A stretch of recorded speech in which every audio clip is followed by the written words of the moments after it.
Hey everybody, welcome back. My name is Iris, and in my videos I talk about self-love, relationships, and your own expansion and growth. So for the month of February, I have been talking a lot about boundaries and a lot about empaths and protecting our energy. And in this video, I want to talk about what happens when you start making yourself a priority and having some boundaries. So if you're the type of person that is always the yes person, you're always acquiescing to everybody else's request, you have a hard time saying no, this video I'm going to share with you some things that start happening when you actually start making yourself a priority. So the first thing that happens quite often is that depending on the person that you are dealing with, you might get called selfish. And for a lot of people, being told that they're selfish makes them really uncomfortable. It kind of pains you in your heart when you're told you're selfish, because a lot of times we like to think of ourselves as being unselfish. So when somebody when you are now making yourself a priority and somebody is calling you selfish because you want something different than what has always been, first of all, it's making them very uncomfortable because this is something new coming from you, and you know if this is you, right? So being told you're selfish, number one, it makes them uncomfortable. It also makes you really uncomfortable. And what I want to say about this is you have to get uncomfortable with being you have to get comfortable being uncomfortable, okay? Because it is your unselfishness that got you into this position in the first place, where you haven't been able to stand up for yourself. You haven't been able to go like, no, that doesn't work for me. A lot of people don't understand the concept that no all by itself is a complete sentence, and we don't use it enough, and people are so uncomfortable with saying like, no, that just does not work for me. No, I don't want to drop what I'm doing to pick up your daughter. No, I don't want to come downtown and pick you up at the bar. No, I don't, whatever it happens to be. No, I don't want to, or I'm not able to stay and work late and miss my son's or daughter's ballet recital or soccer game. No, I don't want to take on that extra workload, whatever it happens to be, because, we're not dealing just with the situation of romantic relationships. We are talking about relationships of all types. And for us, we get ourselves into these situations where we haven't been able to make ourselves a priority, and that gets us in trouble. So when we turn around now and we're told we're selfish or being unreasonable, or being told that what do you think you're doing, and why are you doing this, and I give so much to you and I'm so good to you, all of those things play into our guilt. And so what I want to share with you in the second concept of this, to finish off the thought, you being unselfish is what got you into your situation. So the flip side of this and dealing with the guilt is to remind yourself that person and their response to you being more selfish and taking care of yourself and putting yourself a priority is their own insecurities bubbling up to the surface. They're no longer getting what they want, and they're used to getting what they want. So that creates resistance, right? That creates tension, and that creates friction, and they're going to fight for what they've always had, because it keeps them in their comfort zone. By you stepping outside of your comfort zone, taking care of yourself, taking care of your needs, making yourself a priority in your life is going to make you uncomfortable.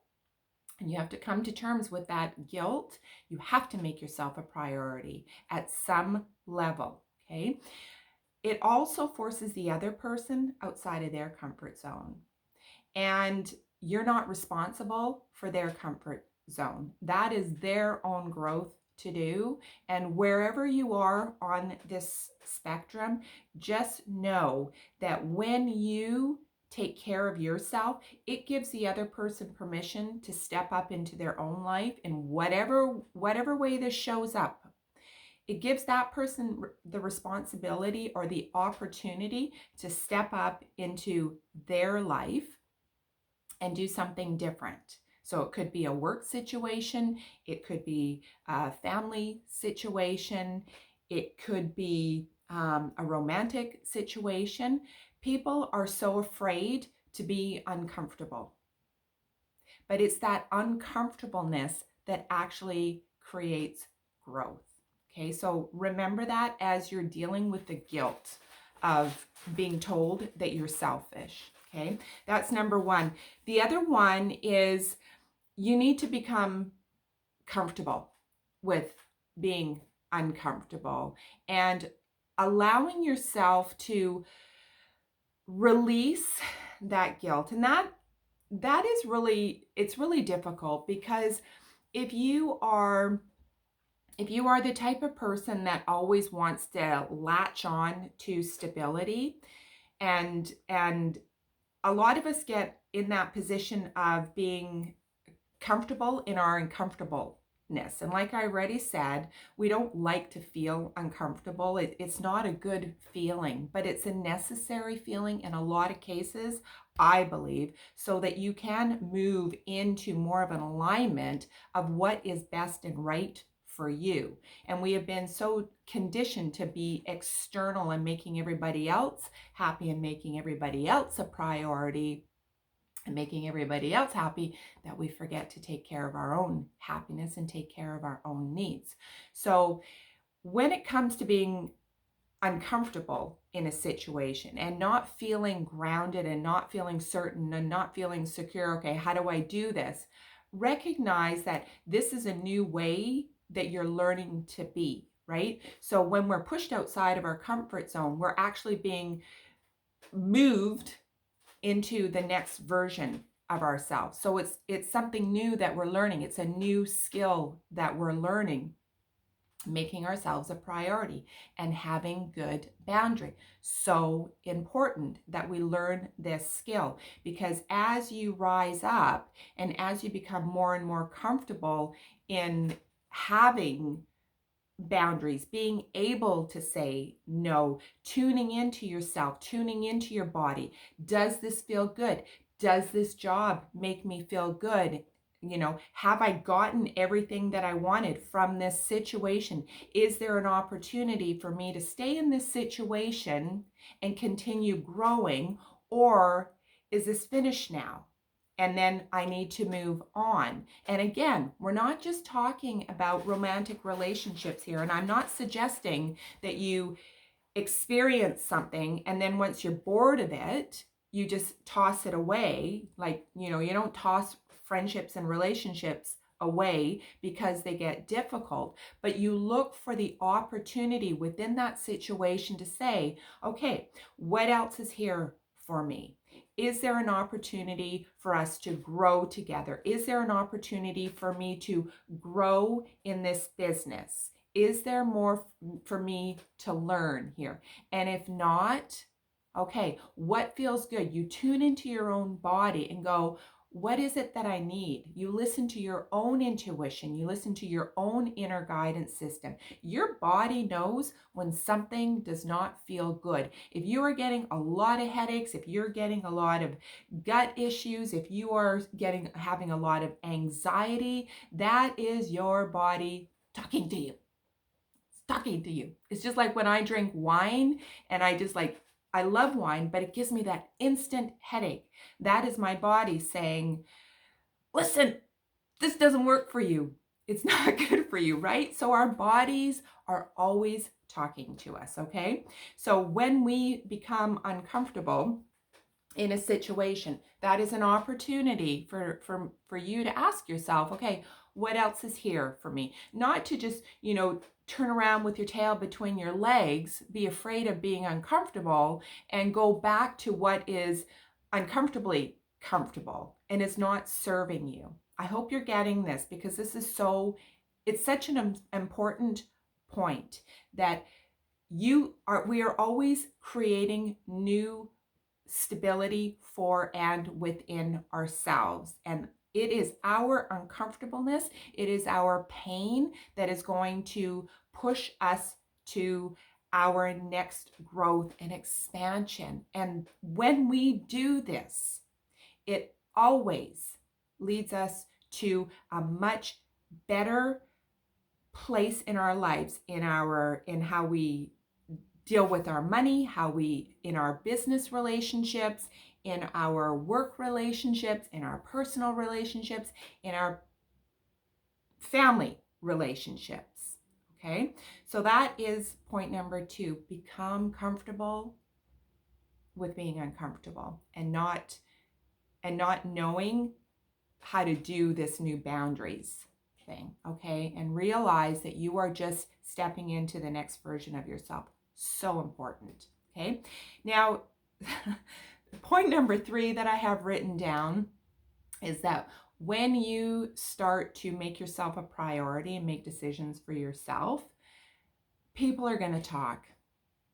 So that person, let's say, for example, that called you selfish, they're going to talk to people, and they're going to come up with all kinds of reasons, excuses for why you left, why you quit, why you're not doing that thing. Okay, remember I said, when you make yourself a priority and you start putting up that boundary for yourself, it's not only making you uncomfortable, but it's also making the other person uncomfortable.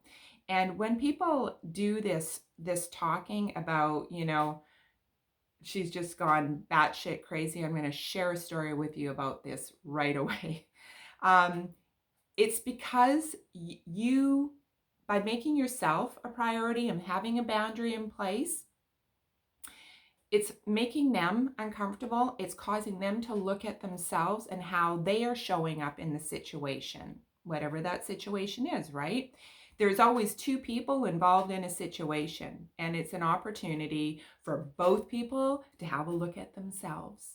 And if you're looking at yourself, I give you 2 thumbs up. The other person, you never know. You never know how they're internalizing, interpreting what, if they're going to go within and start doing any kind of like, do they have the self-awareness to go think, what was my contribution to this situation? Why did it fall apart? Why did it end up this way? Like what happened here?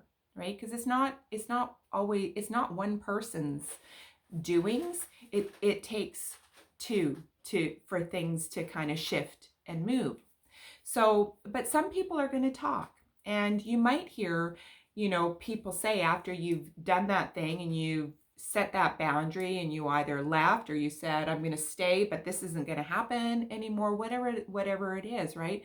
People are going to talk. And I'll share a story with you. This happened to me recently.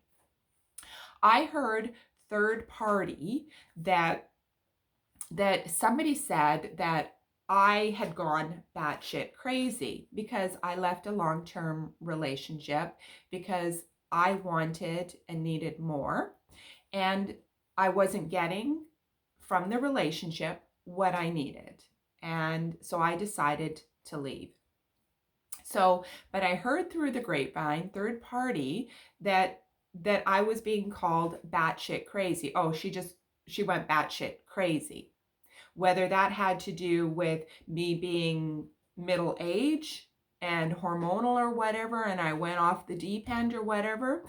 When you start making decisions for yourself, it makes other people uncomfortable, and people somehow have to justify why you did what you did, so that it takes the focus off of their part in it, right? So when I first heard this, first of all, I thought, why would this person, a third party, tell me that that is going on in the rumor mill? Because sometimes people don't consciously think that, okay, if I tell this person that this is what this other person is saying, what good is going to come out of telling that person that? So for in this situation, what was the benefit of telling me? How was it helpful to me to be told, oh yeah, they said you went batshit crazy? That's not helpful to me. It doesn't help me in my healing, okay? But I don't judge the person. I don't blame the person for telling me that. It's just an awareness thing. Sometimes people aren't even aware that they're telling you these things that are actually hurtful. Me being the type of person that I am, at first I was hurt by hearing that, because in my defense, I don't think I'm batshit crazy. I just decided that I needed more for myself, and I needed to find myself, and I needed to reconnect with who I was, and move forward in my life, because there was no expansion and there was no growth in that relationship. And I'm not going to go into the dynamics of it, but just suffice it to say that I just wasn't happy anymore. That doesn't mean I'm batshit crazy, okay? But back to my point is that, at first I was really upset about it, because at the end of the day, I consider myself a really kind, caring, and compassionate person, and I genuinely care about people and how they are feeling in their lives. That's why I do the work that I do, because I care about people. So for me to be perceived as, having gone off the rocker and lost my mind, was really upsetting and really hurtful to me. But, then I got thinking about it a little bit more, and really that is at best two people's opinion of me. And the thing about it is that people will always have an opinion about the things that you do. And that doesn't make their opinion correct, true, right. It just makes it their opinion. And everybody's got a different point of view. And at the end of the day, people are going to like you or people are not going to like you. And what's really important is that you like who you are. That's what's important. What's important is that you are in integrity and alignment with who you are, that you like the decisions that you're making in your life because they feel good to you. Not because you're stepping over people to rise to the top or to make yourself out to be this really amazing person, and you're talking smack about other people. That's not being in alignment and being in your own integrity. And you know that. And I think for the most part, people have really, really good intentions, and they come from a place of wanting to be the best person that they can be. So I don't judge people. I just recognize that we are where we are, and we have the level of our own self-awareness, and that when people talk like that and say things about the decisions that you're making for yourself, it's okay. It's okay if they have an opinion about what you've decided to do for yourself, as long as you like who you are, as long as you like who you're becoming, as long as you are in integrity and in alignment with yourself, and as long as you like who you are becoming as a result of this. So I hope that you have found this video helpful. Please leave a comment, share it out, send me an email. All of the details of how you can reach me are below this video. I would love to know how I can support you more. If you have any questions, send them in to me, email me, I'll read them, I'll respond to them. And until I see you on the next video, I'm sending you so much love. Become comfortable with being uncomfortable, with learning to have new boundaries and to make yourself a priority in your life. Be selfish, because being unselfish is getting you into trouble. Okay, sending you love. Bye.